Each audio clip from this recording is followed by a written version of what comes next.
ಗುರುಬ್ರಹ್ಮ ಗುರುರ್ವಿಷ್ಣು ಗುರುರ್ದೇವೋ ಮಹೇಶ್ವರಃ ಗುರುರೇವ ಪರಂ ಬ್ರಹ್ಮ ತಸ್ಮೈ ಶ್ರೀ ಗುರವೇ ನಮಃ. 25ನೇ ಅಧ್ಯಾಯ ವೈವಿಧ್ಯಮಯ ವಿಹಾರಗಳು, ಮುಂದುವರಿದ ಭಾಗ.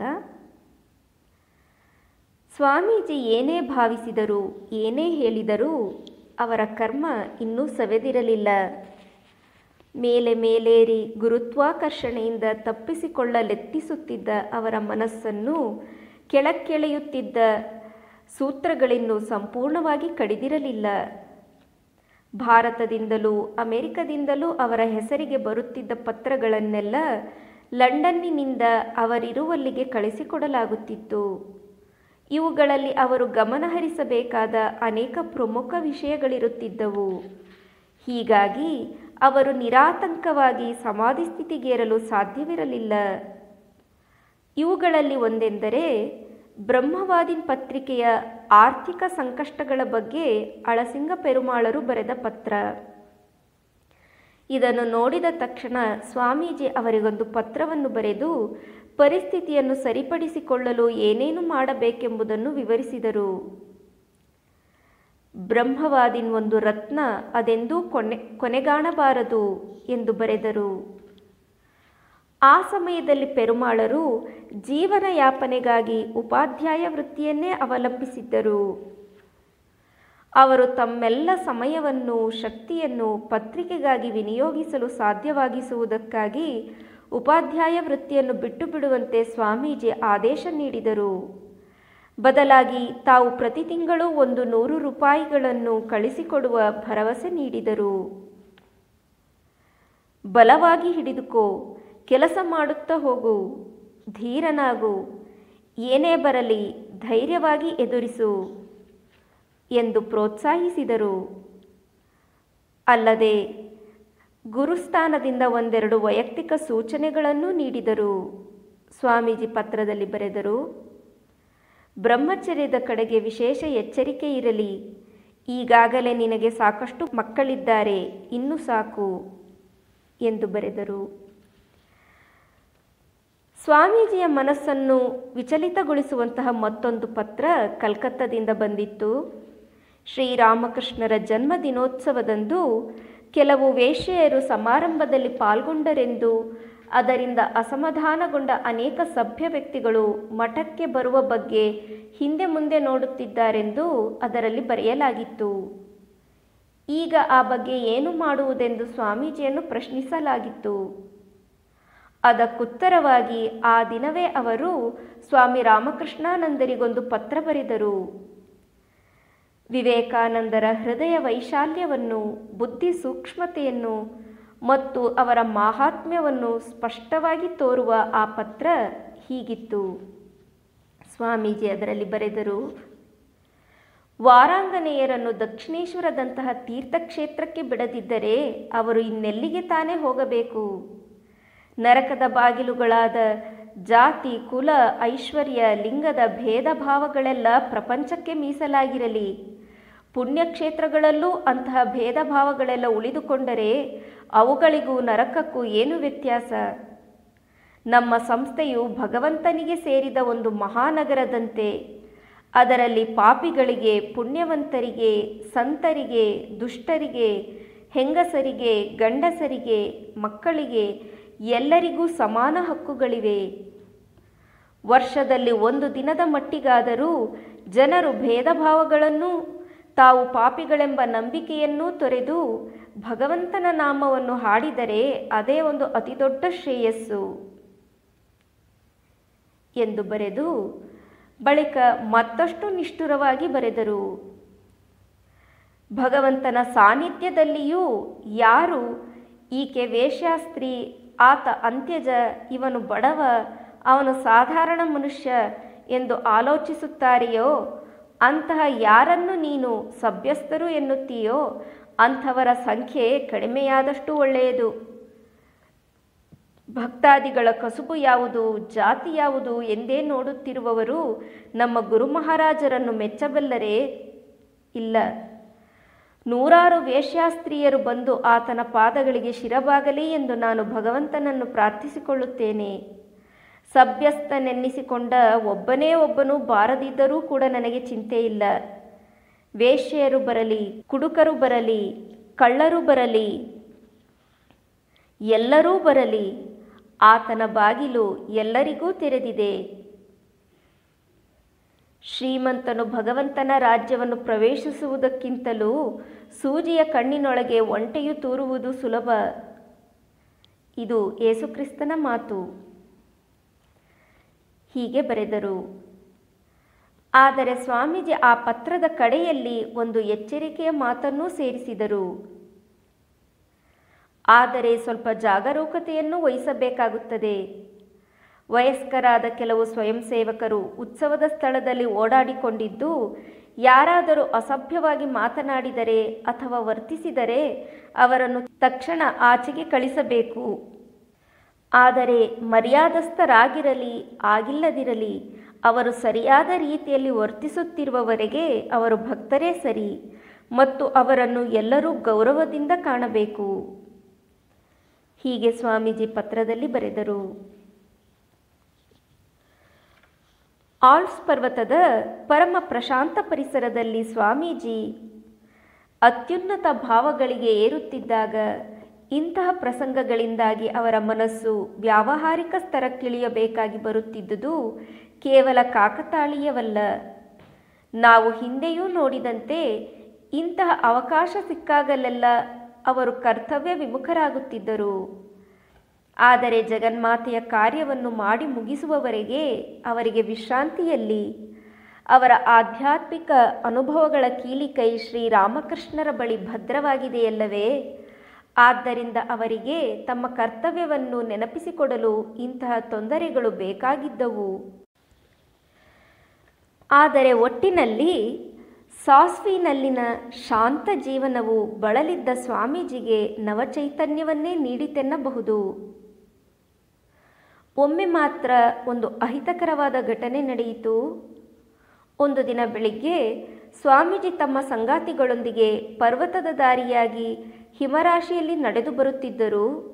ದಾರಿ ತುಂಬ ಜಾರುವಂತಿದ್ದುದರಿಂದ ಈಟಿಯಂತಹ ತುದಿಯುಳ್ಳ ಊರುಗೋಲಿನ ಸಹಾಯದಿಂದ ಎಚ್ಚರಿಕೆಯಿಂದ ನಡೆಯಬೇಕಾಗಿತ್ತು.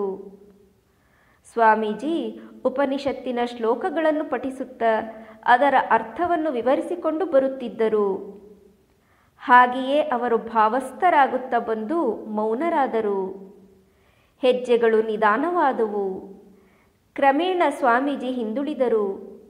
ಸೇವಿಯರ್ ದಂಪತಿಗಳು ಮತ್ತು ಮಿಸ್ ಮುಲ್ಲರ್ ಮಾತಿನಲ್ಲಿ ಮಗ್ನರಾಗಿ ಮುಂದೆ ಸಾಗಿದರು. ಸುಮಾರು 3-4 ನಿಮಿಷಗಳಾಗಿರಬಹುದು. ಹಿಂದಿನಿಂದ ಸ್ವಾಮೀಜಿ ಗಟ್ಟಿಯಾಗಿ ಏನೋ ಹೇಳುತ್ತಾ ವೇಗವಾಗಿ ನಡೆದು ಬರುವುದನ್ನು ಅವರು ಕಂಡರು. ಭಗವಂತನ ಕೃಪೆಯಿಂದ ನಾನು ಪಾರಾದೆ ಎಂದು ಸ್ವಾಮೀಜಿ ಉದ್ವೇಗದಿಂದ ಕೂಗುತ್ತಾ ಬರುತ್ತಿದ್ದರು. ಹತ್ತಿರ ಬಂದು ಏನಾಯಿತೆಂಬುದನ್ನು ವಿವರಿಸಿದರು. ನಾನು ನನ್ನ ಕಬ್ಬಿಣದ ಊರುಗೋಲನ್ನು ಊರುತ್ತಾ ನಡೆದುಕೊಂಡು ಬರುತ್ತಿದ್ದೆ. ಆಗ ಅದು ಇದ್ದಕ್ಕಿದ್ದಂತೆ ಒಂದು ಪೊಳ್ಳಾದ ಜಾಗದಲ್ಲಿ ಮಂಜನ್ನು ಸೀಳಿಕೊಂಡು ಒಳಗೆ ಹೋಗಿಬಿಟ್ಟಿತು. ಅದೊಂದು ಆಳವಾದ ಹಳ್ಳ. ಅದರೊಳಕ್ಕೆ ನಾನಿನ್ನೇನು ಬಿದ್ದೇ ಬಿಟ್ಟಿದ್ದೆ. ನಾನು ಪಾರಾದದ್ದೊಂದು ಪವಾಡವೇ ಸರಿ ಎಂದರು ಸ್ವಾಮೀಜಿ. ಇದನ್ನು ಕೇಳಿ ಆ ಸ್ನೇಹಿತರ ಮನಸ್ಸು ಕದಡಿ ಹೋಯಿತು. ಸದ್ಯ ಅಪಾಯದಿಂದ ಸ್ವಾಮೀಜಿ ಪಾರಾದರಲ್ಲ ಎಂದು ಎಲ್ಲರೂ ಸಮಾಧಾನದ ನಿಟ್ಟುಸಿರು ಬಿಟ್ಟರು. ಈ ಅವಘಡ ಸಂಭವಿಸಿದಂದಿನಿಂದ ಎಲ್ಲರೂ ಸ್ವಾಮೀಜಿಯನ್ನು ತುಂಬ ಎಚ್ಚರಿಕೆಯಿಂದ ನೋಡಿಕೊಳ್ಳುತ್ತಿದ್ದರು ಮತ್ತು ಅವರನ್ನು ಎಲ್ಲಿಗೂ ಒಂಟಿಯಾಗಿ ಹೋಗಲು ಬಿಡುತ್ತಿರಲಿಲ್ಲ. ಇವರೆಲ್ಲ ತಾವು ತಂಗಿದ್ದಲ್ಲಿಗೆ ಹಿಂದಿರುಗುವ ದಾರಿಯಲ್ಲಿ ಗುಡ್ಡದ ಬದಿಯಲ್ಲೊಂದು ಪುಟ್ಟ ಕ್ರೈಸ್ತ ದೇವಾಲಯವಿತ್ತು. ಅದನ್ನು ನೋಡಿ ಸ್ವಾಮೀಜಿ, ಕನ್ಯೆ ಮೇರಿಯ ಪಾದಗಳಿಗೆ ಪುಷ್ಪಾಂಜಲಿಯನ್ನು ಅರ್ಪಿಸೋಣ ಎನ್ನುತ್ತಾ ಅಲ್ಲಿ ಬಿಡುವ ಒಂದು ಬಗೆಯ ಹೂಗಳನ್ನು ಆರಿಸಿಕೊಂಡು ಬಂದರು. ಬಳಿಕ ಅದನ್ನು ಶ್ರೀಮತಿ ಸೇವಿಯರರ ಕೈಯಲ್ಲಿಡುತ್ತಾ ಒಂದು ವಿಶಿಷ್ಟ ಭಾವದಲ್ಲಿ ಹೇಳಿದರು. ನನ್ನ ಭಕ್ತಿ ಕೃತಜ್ಞತೆಗಳ ಕುರುಹಾಗಿ ಇದನ್ನು ಮೇರಿಯ ಪಾದಗಳಿಗೆ ಅರ್ಪಿಸಿ, ಏಕೆಂದರೆ ಅವಳು ಜಗನ್ಮಾತೆಯೇ.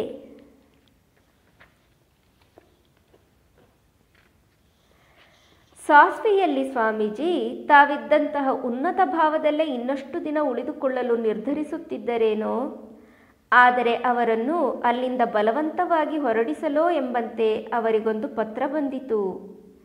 ಇದರಿಂದಾಗಿ ಅವರ ಪ್ರವಾಸದ ಗತಿಯೇ ಬದಲಾಯಿತು. ಅದು ಜರ್ಮನಿಯ ಸುಪ್ರಸಿದ್ಧ ಪೌರ್ವಾತ್ಯ ಶಾಸ್ತ್ರಜ್ಞರಾದ ಪಾಲ್ ಡಾಯ್ಸನ್ ಅವರಿಂದ ಬಂದ ಆಹ್ವಾನ. ಇವರು ಜರ್ಮನಿಯ ಕೀಲ್ ವಿಶ್ವವಿದ್ಯಾನಿಲಯದಲ್ಲಿ ತತ್ವಶಾಸ್ತ್ರದ ಪ್ರೊಫೆಸರರಾಗಿದ್ದರು. ವೇದಾಂತದಲ್ಲಿ ಆಳವಾದ ಆಸಕ್ತಿ ಹೊಂದಿದ್ದ ಪ್ರೊಫೆಸರ್ ಡಾಯ್ಸನ್ನರು ಪಕ್ಕಾ ವೇದಾಂತಿಯೇ ಆಗಿಬಿಟ್ಟಿದ್ದರು.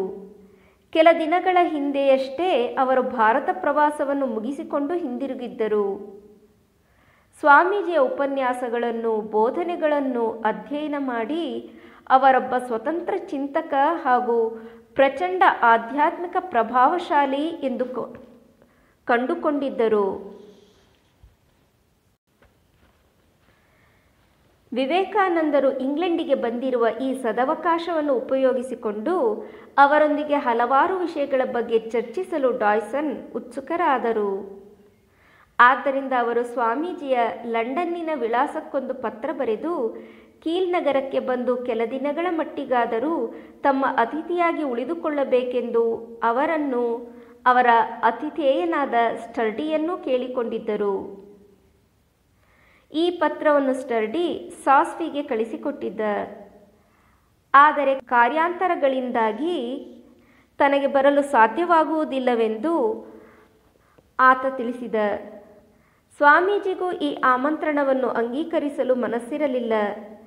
ಏಕೆಂದರೆ ಮೊದಲನೆಯದಾಗಿ ಆಗ ತಾವಿದ್ದ ಪ್ರಶಾಂತ ಏಕಾಂತ ಪರಿಸರವನ್ನು ಬಿಟ್ಟು ಹೋಗಲು ಇಷ್ಟವಿಲ್ಲದುದರಿಂದ, ಎರಡನೆಯದಾಗಿ ಈ ದೀರ್ಘ ಪ್ರವಾಸದಿಂದಾಗಿ ತಮ್ಮ ಸಂಗಡಿಗರ ಮೇಲೆ ಮತ್ತಷ್ಟು ಆರ್ಥಿಕ ಒತ್ತಡ ಬೀಳುತ್ತದೆ ಎಂಬ ಕಾರಣಕ್ಕಾಗಿ. ಆದರೆ ಮಿಸ್ ಮುಲ್ಲರ್ ಸ್ವಾಮೀಜಿಯ ಈ ಆಕ್ಷೇಪಗಳನ್ನೆಲ್ಲ ತಳ್ಳಿಹಾಕಿ ಸ್ವಾಮೀಜಿ ಆಹ್ವಾನವನ್ನು ಅಂಗೀಕರಿಸಿದ್ದಾರೆಂದು ಡಾಯ್ಸನ್ನರಿಗೆ ತಂತಿ ಕಳಿಸಿದಳು. ಮರುದಿನವೇ ಆಗಸ್ಟ್ 9ರಂದು ಡಾಯ್ಸನ್ನರಿಂದ ಮರುತಂತಿ ಬಂದಿತು. ಸ್ವಾಮೀಜಿಯನ್ನು ಹಾರ್ದಿಕವಾಗಿ ಸ್ವಾಗತಿಸಿ ಅವರು ಮತ್ತೆ ಪತ್ರ ಬರೆದರು. ಸೆಪ್ಟೆಂಬರ್ 19ರಂದು ಭೇಟಿ ಎಂದು ಕಡೆಗೆ ನಿರ್ಧಾರವಾಯಿತು. ಕೀಲ್ಗೆ ಹೊರಡುವ ಮೊದಲು ಸ್ವಿಟ್ಜರ್ಲ್ಯಾಂಡಿನ ಪ್ರವಾಸವನ್ನು ಪೂರ್ಣಗೊಳಿಸಬೇಕೆಂದು ಸ್ವಾಮೀಜಿಯ ಸಹಚರರು ಅವರನ್ನು ಒಪ್ಪಿಸಿದರು. ಅಲ್ಲದೆ ಜರ್ಮನಿಯ ಇತರ ಕೆಲವು ನಗರಗಳನ್ನು ನೋಡುವ ವ್ಯವಸ್ಥೆಯನ್ನೂ ಮಾಡಿದರು. ಈ ವೇಳೆಗೆ ಮಿಸ್ ಮುಲ್ಲರ್ ಯಾವುದೋ ಒಂದು ತುರ್ತಿನ ಕಾರ್ಯಕ್ಕಾಗಿ ಲಂಡನ್ನಿಗೆ ಹಿಂದಿರುಗಬೇಕಾಗಿ ಬಂತು. ಆದ್ದರಿಂದ ಕಾರ್ಯಕ್ರಮವನ್ನು ಸ್ವಲ್ಪ ಬದಲಿಸಿಕೊಂಡು ಸಾಸ್ವಿನಿಂದ ಎಲ್ಲರೂ ಲ್ಯೂಸರ್ನ್ ನಗರಕ್ಕೆ ಹೊರಟರು. ಇಲ್ಲಿ ಮಿಸ್ ಮುಲ್ಲರ್ ಕೆಲವು ದಿನಗಳನ್ನು ಇತರರೊಂದಿಗೆ ಕಳೆದು ಬಳಿಕ ಅವರಿಂದ ಬೀಳ್ಕೊಂಡು ಹೊರಟಳು. ಇದು ಸ್ವಿಟ್ಜರ್ಲ್ಯಾಂಡಿನ ಅತ್ಯಂತ ರಮಣೀಯ ಸ್ಥಳಗಳಲ್ಲೊಂದು. ಸ್ವಾಮೀಜಿ ತಮ್ಮ ಸಂಗಡಿಗರೊಂದಿಗೆ ಇದರ ಸುತ್ತಮುತ್ತಲಿನ ಎಲ್ಲ ಪ್ರೇಕ್ಷಣೀಯ ಸ್ಥಳಗಳನ್ನು ಸಂದರ್ಶಿಸಿದರು. ಬಳಿಕ ಕ್ಯಾಪ್ಟನ್ ಸೇವಿಯರನ್ನುಳಿದು ಮಿಕ್ಕವರೆಲ್ಲ ರೈಲಿನಲ್ಲಿ ಮೌಂಟ್ ರಿಗಿ ಎಂಬ ಪರ್ವತ ಶಿಖರವನ್ನೇರಿದರು. ಈ ಪ್ರಯಾಣವೇ ಒಂದು ರೋಮಾಂಚಕಾರಿ ಅನುಭವ. ಈ ಶಿಖರದ ಮೇಲೆ ನಿಂತು ನೋಡಿದರೆ ಜಗತ್ತಿನಲ್ಲೇ ಅತಿ ಸುಂದರವಾದ ಹಿಮಮಯ ದೃಶ್ಯ ಕಾಣಸಿಗುತ್ತದೆ. ಲ್ಯೂಸರ್ನ್ನಲ್ಲಿ ಸ್ವಾಮೀಜಿಯ ಮನಸೆಳೆದದ್ದು ಅಲ್ಲಿನ ಸಿಂಹ ಸ್ಮಾರಕ. ಇದೊಂದು ಸಾಯುತ್ತಿರುವ ಸಿಂಹದ ಆಕೃತಿ. ಇದನ್ನು ಮರಳುಗಲ್ಲನ್ನು ಜೋಡಿಸಿ ರಚಿಸಲಾಗಿದೆ. ಸರೋವರವೊಂದರ ಮೇಲೆ ರಚಿತವಾದ ಈ ಸಿಂಹದ ರೂಪವು ನೀರಿನಲ್ಲಿ ಪ್ರತಿಫಲಿಸಿ ಅದು ಅತ್ಯಂತ ವಿಶಿಷ್ಟವಾಗಿ ಹಾಗೂ ಭವ್ಯವಾಗಿ ಕಾಣುವಂತಾಗಿದೆ. ಸ್ವಾಮೀಜಿ ಅಲ್ಲಿ ನೋಡಿದ ಇನ್ನೆರಡು ವಿಶೇಷಗಳೆಂದರೆ ಅಲ್ಲಿನ ರಿಯಸ್ ಎಂಬ ನದಿಯ ಮೇಲಿನ 2 ಮರದ ಸೇತುವೆಗಳು. ಇವುಗಳಲ್ಲಿ ಒಂದರ ಮೇಲೆ ಸ್ವಿಟ್ಜರ್ಲ್ಯಾಂಡ್ ದೇಶದ ಇತಿಹಾಸವನ್ನು ನಿರೂಪಿಸಿರುವ ಅನೇಕ ಚಿತ್ರಫಲಕಗಳಿವೆ. ಇನ್ನೊಂದರಲ್ಲಿ ಮೃತ್ಯು ನರ್ತನವನ್ನು ಬಣ್ಣಿಸುವ ಚಿತ್ರಗಳಿವೆ. ಬಹುಶಃ ಆ ಸೇತುವೆಯ ಮೇಲೆ ಸ್ವಲ್ಪ ಎಚ್ಚರದಿಂದ ನಡೆದರೆ ವಾಸಿ ಎಂಬುದನ್ನು ಸೂಚಿಸಲು ಈ ಬಗೆಯ ಚಿತ್ರವನ್ನು ಬರೆಯಲಾಗಿದೆಯೋ ಏನೋ. ಇವುಗಳಲ್ಲದೆ ಸ್ವಾಮೀಜಿ ಲ್ಯೂಸರ್ನಿನಲ್ಲಿ ಅಲ್ಲಿನ ವಸ್ತು ಪ್ರದರ್ಶನಾಲಯವನ್ನು, ಐತಿಹಾಸಿಕ ಚರ್ಚನ್ನು ಸಂದರ್ಶಿಸಿದರು. ಆ ಚರ್ಚಿನಲ್ಲಿ 17ನೇ ಶತಮಾನದ ವಿಶಿಷ್ಟ ಆರ್ಗನ್ ವಾದ್ಯವನ್ನು ಇಡಲಾಗಿದೆ.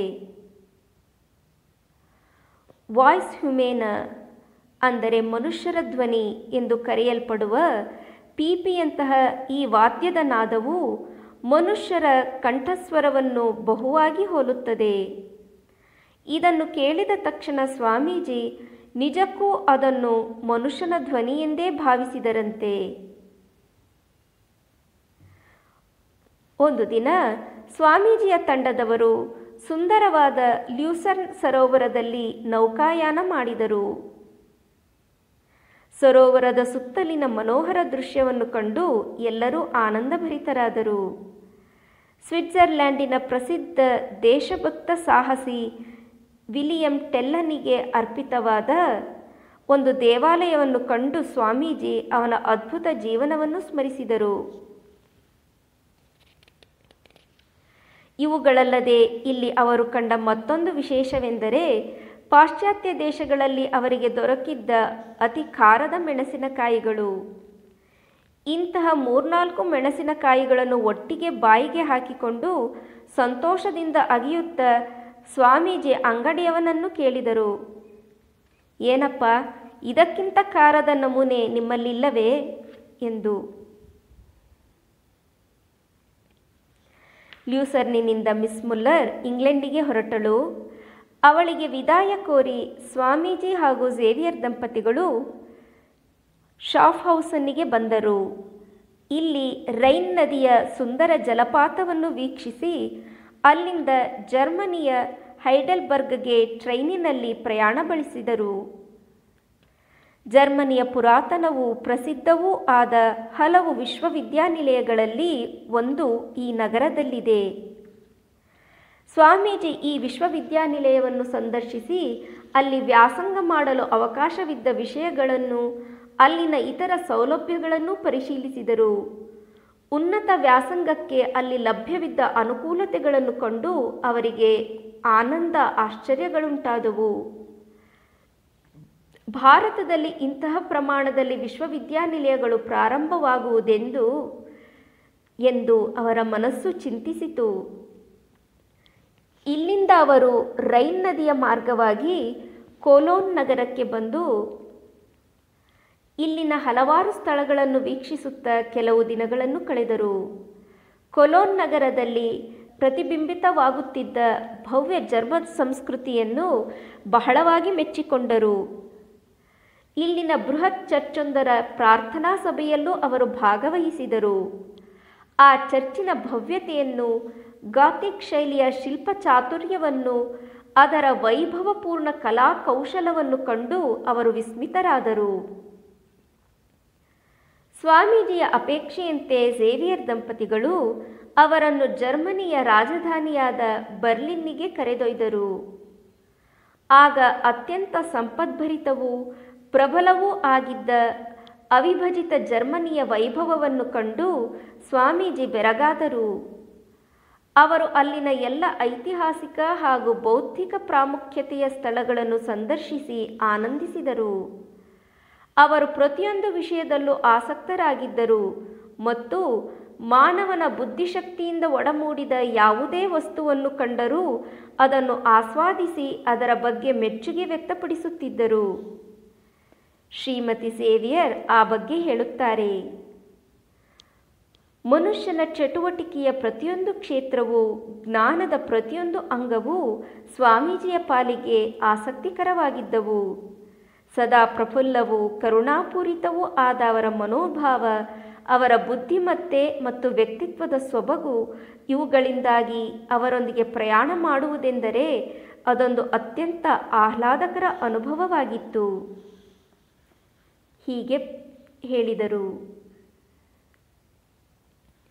ಬರ್ಲಿನ್ನಿಂದ ಸ್ವಾಮೀಜಿ ಮತ್ತು ಅವರ ಸಹಚರರು ಪ್ರೊಫೆಸರ್ ಪಾಲ್ ಡಾಯ್ಸನ್ನರನ್ನು ಭೇಟಿಯಾಗಲು ಕೀಲ್ ಪಟ್ಟಣದೆಡೆಗೆ ಹೊರಟು ಸೆಪ್ಟೆಂಬರ್ 8ರಂದು ಅಲ್ಲಿಗೆ ತಲುಪಿದರು. ಅದು ಬಾಲ್ಟಿಕ್ ಸಮುದ್ರ ತೀರದ ಒಂದು ಸುಂದರ ಪಟ್ಟಣ. ಸ್ವಾಮೀಜಿ ಮತ್ತು ಅವರ ಸಂಗಡಿಗರ ಆಗಮನದ ಬಗ್ಗೆ ತಿಳಿದ ಪ್ರೊಫೆಸರ್ ಡಾಯ್ಸನ್ನರು ಅವರನ್ನು ಅತ್ಯಾದರದಿಂದ ಸ್ವಾಗತಿಸಿದರು. ಉಭಯ ಕುಶಲೋಪರಿಯಾದ ಮೇಲೆ ಮಾತುಕತೆ ತಾನಾಗಿಯೇ ವೇದಾಂತದತ್ತ ತಿರುಗಿತು. ವೇದಾಂತವೆಂಬುದು ಸತ್ಯಾನ್ವೇಷಣೆಯಲ್ಲಿ ತೊಡಗಿದ ಮಾನವನ ಬುದ್ಧಿಶಕ್ತಿಯಿಂದ ಉದಿಸಿದ ಅತ್ಯಂತ ಭವ್ಯವಾದ ವಸ್ತು, ಅನರ್ಘ್ಯರತ್ನ ಎಂದು ಡಾಯ್ಸನ್ನರು ಅಭಿಪ್ರಾಯಪಟ್ಟರು. ಅಲ್ಲದೆ ಈ ವೇದಾಂತವು ಕೇವಲ ಬುದ್ಧಿಜೀವಿಗಳ ಸರಕಲ್ಲ, ಬದಲಾಗಿ ಪರಿಶುದ್ಧ ನೈತಿಕತೆಯನ್ನು ಎತ್ತಿ ಹಿಡಿಯುವ ಒಂದು ಪ್ರಬಲ ಶಕ್ತಿ ಮತ್ತು ಜೀವನ್ಮರಣಗಳ ಜಂಜಡದಲ್ಲಿ ಸಿಲುಕಿ ನರಳುವ ಮಾನವನಿಗೆ ಸಾಂತ್ವನ ನೀಡಬಲ್ಲ ಚಿಲುಮೆ ಇದು ಎಂದು ಪ್ರೊಫೆಸರ್ ಡಾಯ್ಸನ್ ಉದ್ಗರಿಸಿದರು. ಶಾಂಕರ ಭಾಷ್ಯದಿಂದ ಒಡಗೂಡಿದ ಉಪನಿಷತ್ತುಗಳು ಹಾಗೂ ವೇದಾಂತ ಸೂತ್ರಗಳಿಂದ ಅವರು ತೀವ್ರವಾಗಿ ಪ್ರಭಾವಿತರಾಗಿದ್ದರು. ಅವರು ಉಪನಿಷತ್ತುಗಳಲ್ಲಿ ಪ್ರತಿಪಾದಿತವಾಗಿರುವ ತಾತ್ವಿಕತೆಯ ಕುರಿತಾಗಿ ಜರ್ಮನ್ ಭಾಷೆಯಲ್ಲಿ ಒಂದು ಉದ್ಗ್ರಂಥವನ್ನು ಬರೆದಿದ್ದು, ಅದು ಇಂಗ್ಲಿಷಿನಲ್ಲಿ the philosophy of the Upanishads ಎಂಬ ಹೆಸರಿನಲ್ಲಿ ಜಗತ್ಪ್ರಸಿದ್ಧವಾಗಿದೆ. ಆದರೆ ತಮ್ಮ ಸಂಸ್ಕೃತಿಯ ಘನತೆ ಮಹತ್ವಗಳ ಬಗ್ಗೆಯೇ ಅರಿವಿಲ್ಲದೆ ಭಾರತೀಯರು ತಮ್ಮ ಸನಾತನ ಶಾಸ್ತ್ರಗ್ರಂಥಗಳನ್ನು ಕಡೆಗಣಿಸುವುದರ ಬಗ್ಗೆ ಅವರು ಎಚ್ಚರಿಕೆ ನೀಡಿದ್ದರು. ಕೆಲ ದಿನಗಳ ಹಿಂದೆಯಷ್ಟೇ ಪ್ರೊಫೆಸರ್ ಡಾಯ್ಸನ್ನರು ಭಾರತಕ್ಕೆ ಭೇಟಿ ನೀಡಿದ್ದಾಗ ರಾಯಲ್ ಏಷಿಯಾಟಿಕ್ ಸೊಸೈಟಿಯ ಮುಂಬೈ ಶಾಖೆಯಲ್ಲಿ ಭಾಷಣ ಮಾಡಿ ವೇದಾಂತದ ಮಹತ್ವವನ್ನು ಕೊಂಡಾಡಿದ್ದರು. ಡಾಕ್ಟರ್ ಡಾಯ್ಸನ್ನರು ಮಾಡುತ್ತಿದ್ದ ಕೆಲವು ಭಾಷಾಂತರಗಳಲ್ಲಿ ಸ್ವಾಮೀಜಿ ಆಸಕ್ತಿ ತೋರಿಸಿದರು. ಸಂಸ್ಕೃತ ಗ್ರಂಥಗಳ ಕೆಲವು ಶ್ಲೋಕಗಳ ನಿಜವಾದ ಭಾವ ಹಾಗೂ ಪ್ರಾಮುಖ್ಯತೆಯ ಬಗ್ಗೆ ಡಾಯ್ಸನ್ನರು ಸ್ವಾಮೀಜಿಯನ್ನು ಪ್ರಶ್ನಿಸಿದರು. ವೇದಾಂತದ ಧೀರ ಪ್ರತಿಪಾದಕರಾದ ಸ್ವಾಮೀಜಿ ಅವುಗಳ ಬಗ್ಗೆ ನೀಡಿದ ವಿವರಣೆಗಳಿಗೆ ಡಾಯ್ಸನ್ನರು ಸಂಪೂರ್ಣ ಮನಸೋತರು. ಸ್ವಲ್ಪ ಹೊತ್ತಾದ ಮೇಲೆ ಸ್ವಾಮೀಜಿ ಅಲ್ಲಿಂದ ಹೊರಟು ನಿಂತರು. ಆದರೆ ಡಾಯ್ಸನ್ನರು ಅವರನ್ನು ಬಲವಂತವಾಗಿ ಮತ್ತಷ್ಟು ಹೊತ್ತು ಉಳಿಸಿಕೊಂಡರು.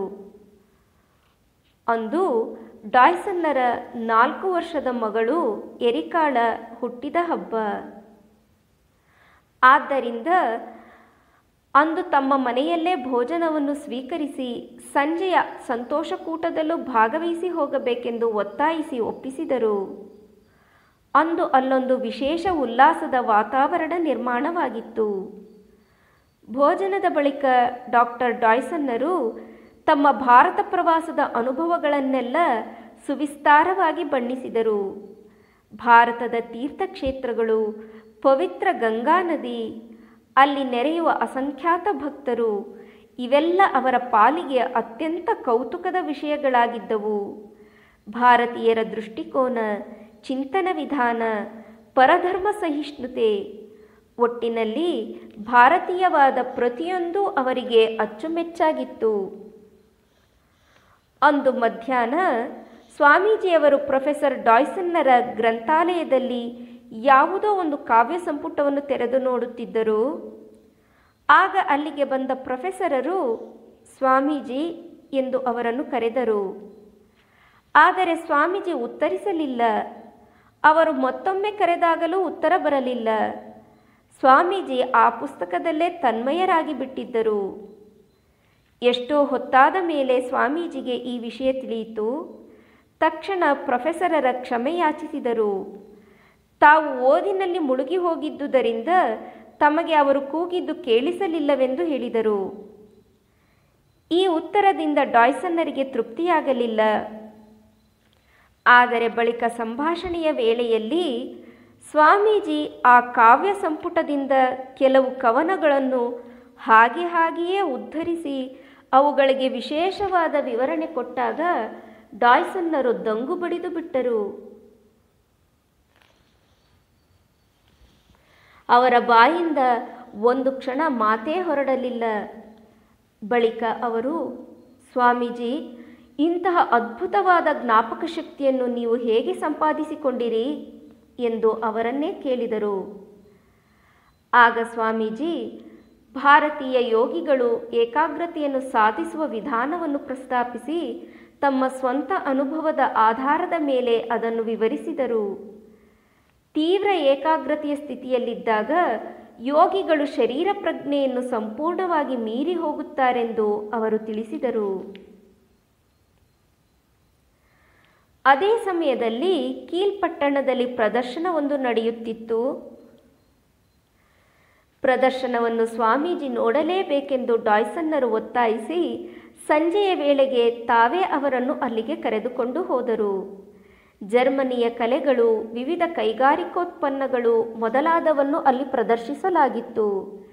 ಎಲ್ಲವನ್ನು ಸ್ವಾಮೀಜಿ ತುಂಬ ಆಸಕ್ತಿಯಿಂದ ವೀಕ್ಷಿಸಿದರು. ಮರುದಿನ ಪ್ರೊಫೆಸರರು ಸ್ವಾಮೀಜಿ ಹಾಗೂ ಝೇವಿಯರ್ ದಂಪತಿಗಳನ್ನು ಕರೆದೊಯ್ದು ಆ ಊರಿನ ಆಸುಪಾಸಿನ ಅನೇಕ ಪ್ರೇಕ್ಷಣೀಯ ಸ್ಥಳಗಳನ್ನು ತೋರಿಸಿದರು. ಅಲ್ಲದೆ ಆಗ ಕೆಲ ದಿನಗಳ ಹಿಂದೆಯಷ್ಟೇ ಉದ್ಘಾಟಿಸಲ್ಪಟ್ಟಿದ್ದ ರೇವಿಗೂ ಕರೆದುಕೊಂಡು ಹೋದರು. ಸ್ವಾಮೀಜಿ ಲಂಡನ್ನಿನಿಂದ ಹೊರಟು ಅದಾಗಲೇ 6 ವಾರಗಳಾಗಿತ್ತು. ಆದ್ದರಿಂದ ಇನ್ನು ತಡ ಮಾಡದೆ ಕೀಲ್ನಿಂದ ಹೊರಡಲು ಅವರು ನಿರ್ಧರಿಸಿದರು. ಆದರೆ ಪ್ರೊಫೆಸರ್ ಡಾಯ್ಸನ್ನರು ಅವರನ್ನು ಅಷ್ಟು ಬೇಗ ಬಿಟ್ಟುಕೊಡಲು ಸಿದ್ಧರಿರಲಿಲ್ಲ. ಇನ್ನು ಕೆಲವು ದಿನಗಳಾದರೂ ತಮ್ಮ ಅತಿಥಿಗಳಾಗಿ ಉಳಿದುಕೊಳ್ಳುವಂತೆ ಅವರನ್ನು ಡಾಯ್ಸನ್ನರು ಕೇಳಿಕೊಂಡರು.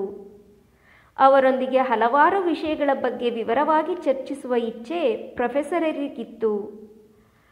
ಆದರೆ ತಾವು ತುರ್ತಾಗಿ ಲಂಡನ್ನಿಗೆ ಹಿಂದಿರುಗಿ ತಮ್ಮ ಕಾರ್ಯವನ್ನು ಮುಂದುವರಿಸಬೇಕಾಗಿದೆ ಮತ್ತು ಭಾರತಕ್ಕೆ ಹಿಂದಿರುಗುವ ಮುನ್ನ ಅಲ್ಲೊಂದು ಭದ್ರ ಬುನಾದಿಯನ್ನು ಹಾಕಬೇಕಾದ ಅವಶ್ಯಕತೆ ಇದೆ ಎಂದು ಸ್ವಾಮೀಜಿ ವಿನಂತಿಸಿಕೊಂಡರು. ಆಗ ಡಾಯ್ಸನ್ನರು, ಹಾಗಾದರೆ ಸರಿ ಸ್ವಾಮೀಜಿ, ನಾನು ನಿಮ್ಮನ್ನು ಹ್ಯಾಂಬರ್ಗಿನಲ್ಲಿ ಮತ್ತೆ ಭೇಟಿಯಾಗುತ್ತೇನೆ. ಅಲ್ಲಿಂದ ನಾವು ಒಟ್ಟಿಗೆ ಲಂಡನ್ನಿಗೆ ಹೋಗೋಣ. ಅಲ್ಲಿ ನಾನು ನಿಮ್ಮೊಂದಿಗೆ ಬೇಕೆಂಬಷ್ಟು ಮಾತನಾಡಲು ಸಾಧ್ಯವಾಗುತ್ತದೆ ಎಂದು ಹೇಳಿ ಅವರನ್ನು ಬೀಳ್ಕೊಂಡರು. ಸ್ವಾಮೀಜಿ ಹಾಗೂ ಝೇವಿಯರ್ ದಂಪತಿಗಳು ಕೀಲ್ನಿಂದ ಹೊರಟು ಹ್ಯಾಂಬರ್ಗ್ ನಗರವನ್ನು ಸೇರಿದರು. ಅಲ್ಲೂ ಅವರು ಅನೇಕ ಪ್ರೇಕ್ಷಣೀಯ ಸ್ಥಳಗಳಿಗೆ ಭೇಟಿ ಇತ್ತರು. ಅವುಗಳಲ್ಲಿ ಮುಖ್ಯವಾದುದೆಂದರೆ ಅಲ್ಲಿನ ಪ್ರಸಿದ್ಧ ಪ್ರಾಣಿವನ. 3 ದಿನಗಳ ಬಳಿಕ ಹ್ಯಾಂಬರ್ಗಿನಲ್ಲಿ ಪ್ರೊಫೆಸರ್ ಡಾಯ್ಸನ್ ಈ ಮೂವರನ್ನು ಕೂಡಿಕೊಂಡರು. ಶ್ರೀಮತಿ ಡಾಯ್ಸನ್ನರಿಗೂ ಮತ್ತೆ ಸ್ವಾಮೀಜಿಯನ್ನು ಭೇಟಿಯಾಗುವ ತೀವ್ರ ಹಂಬಲವಿತ್ತಾದರೂ ಅವರಿಗೆ ಬರಲು ಸಾಧ್ಯವಾಗಿರಲಿಲ್ಲ. ಹ್ಯಾಂಬರ್ಗಿನಿಂದ ಎಲ್ಲರೂ ಹಾಲೆಂಡಿನ ಪ್ರಮುಖ ನಗರವಾದ ಆಮ್ಸ್ಟರ್ಡ್ಯಾಮಿಗೆ ಪ್ರಯಾಣ ಮಾಡಿದರು. ಇಲ್ಲಿ ಅವರು ಮತ್ತೆ 3 ದಿನಗಳ ಕಾಲ ಉಳಿದುಕೊಂಡು ಇಲ್ಲಿನ ಕಲಾಶಾಲೆಗಳನ್ನು, ವಸ್ತು ಸಂಗ್ರಹಾಲಯಗಳನ್ನು ವೀಕ್ಷಿಸಿದರು.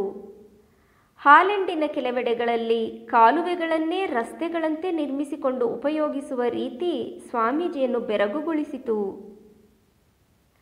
ಸೆಪ್ಟೆಂಬರ್ 15ರಂದು ಸ್ವಾಮೀಜಿ ಮತ್ತು ಅವರ ಸಂಗಡಿಗರು ಹಾಲೆಂಡಿನಿಂದ ಹೊರಟರು. ಅಲ್ಲಿಂದ ಸಮುದ್ರ ಮಾರ್ಗವಾಗಿ ಪಯಣಿಸಿ ಇಂಗ್ಲೆಂಡಿನ ಹಾರ್ವಿಚ್ ಎಂಬ ಸ್ಥಳವನ್ನು ತಲುಪಿದರು. ಬಳಿಕ ಅಲ್ಲಿಂದ ಅವರು ನೇರವಾಗಿ ಲಂಡನ್ನಿಗೆ ಬಂದು ಸೇರಿದರು. ಓಂ ಪ್ರಿಯತಾಂ ಪುಂಡರೀಕಾಕ್ಷಃ ಸರ್ವಯಜ್ಞೇಶ್ವರೋ ಹರಿಃ ತಸ್ಮಿನ್ ತುಷ್ಟೇ ಜಗತ್ತುಷ್ಟಂ ಪ್ರೀಣಿತೆ ಪ್ರೀಣಿತಂ ಜಗತ್. ಹರಿ ಓಂ ತತ್ಸತ್. ಶ್ರೀರಾಮಕೃಷ್ಣಾರ್ಪಣಮಸ್ತು.